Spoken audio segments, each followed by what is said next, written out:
Both Israel and the Trump administration have raised the issue of regime change in Iran, with the US president calling Supreme Leader Ayatollah Ali Khamenei, who's in hiding, an easy target.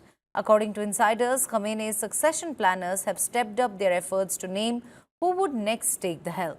Take a look.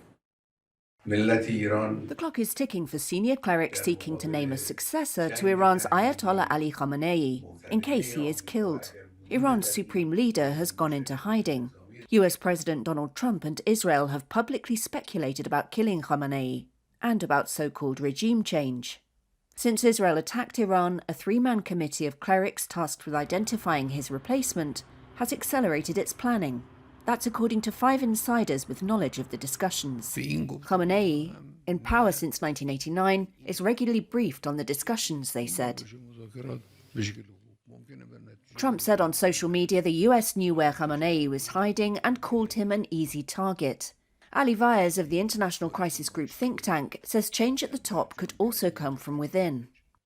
The second possibility is that there are elements within the Revolutionary Guards who might be frustrated with his leadership and management of the country's deterrence, which is now in ruins as a result of about 9 months of serious confrontation between Iran and its allies in the region and Israel, decide that at age 86 he has become too cautious, too passive, too indecisive, and needs to be pushed aside. So who might be the next supreme leader of Iran? 2 frontrunners have emerged, the insiders said. One is Khamenei's 56-year-old son Mujtaba, who aligns closely with his father's hardline policies. A mid-ranking cleric, Mujtaba has never held an official position in the Islamic Republic, but he has close ties to the Revolutionary Guards and is said to exercise influence behind the scenes as the gatekeeper to his father. Vaez believes appointing the leader's son would be too risky.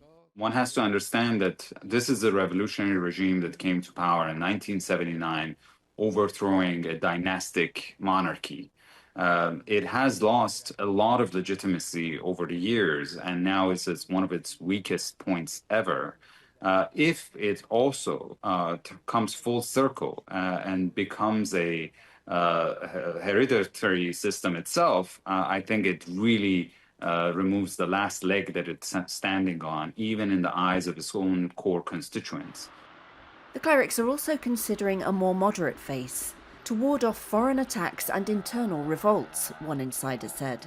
The other top contender is the grandson of Ayatollah Ruhollah Khamenei, the Islamic Republic's founding father.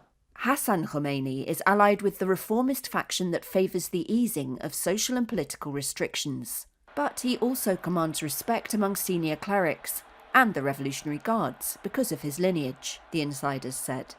The succession planners are aware that Khamenei is likely to be more palatable to the population than a hardliner, they said. Last year, he warned of a crisis of rising popular dissatisfaction among Iranians due to poverty and deprivation.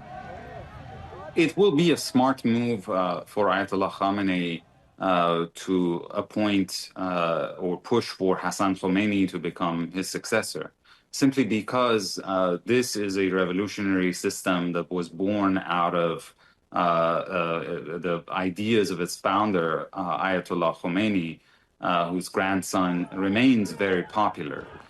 He also appears to be a relative moderate and pragmatic figure. Under the constitution, any contender should hold the rank of Ayatollah and also be devoted to Khomeini's revolutionary ideals, according to one insider. Other clerics are being considered, and Vaez says a complete unknown is also possible.